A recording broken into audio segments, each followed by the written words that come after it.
1984 ഏതാനും ചില സിനിമകളിലൊക്കെ മുഖം കാണിച്ചിട്ടുണ്ടെന്നല്ലാതെ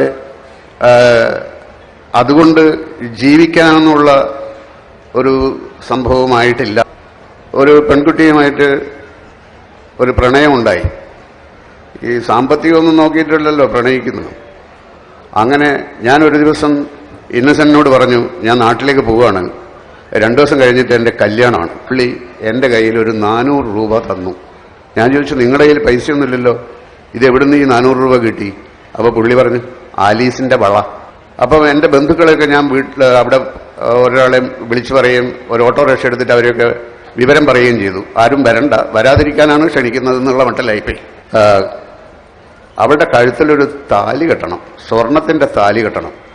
ഞാൻ പറഞ്ഞു, സ്വർണത്തിൻ്റെ താലി കെട്ടാൻ എൻ്റെ കയ്യിൽ പൈസയൊന്നുമില്ല, നടക്കില്ല, അതില്ലാതെ പറ്റില്ല എന്ന് പറഞ്ഞിട്ട് അമ്മ ഒരുപാട് വാശി പിടിച്ചു. അപ്പം നേരെ ഞാൻ മമ്മൂട്ടിയുടെ അടുത്ത് പോയി. രാത്രിയാണ്.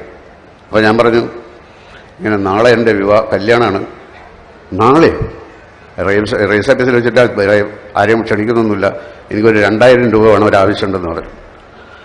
അപ്പോൾ 2000 രൂപ അദ്ദേഹം തന്നു. എന്നൊരു കല്യാണത്തിന് ഞാൻ വരും. ഞാൻ പറഞ്ഞു, കല്യാണത്തിന് വരരുത്. അങ്ങനെ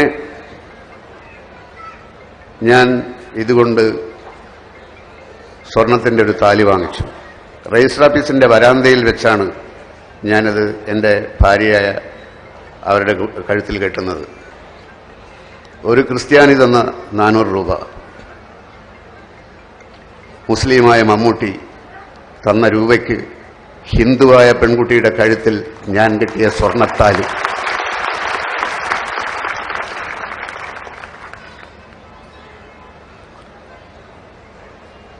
എന്ത് മതം, ആരുടെ മതം, എവിടെയുള്ള മതം, ഒന്നിലും നമ്മൾ വിശ്വസിക്കാതിരിക്കുന്നത് നല്ലത്. അല്ലെങ്കിൽ എല്ലാത്തിലും വിശ്വസിക്കണം.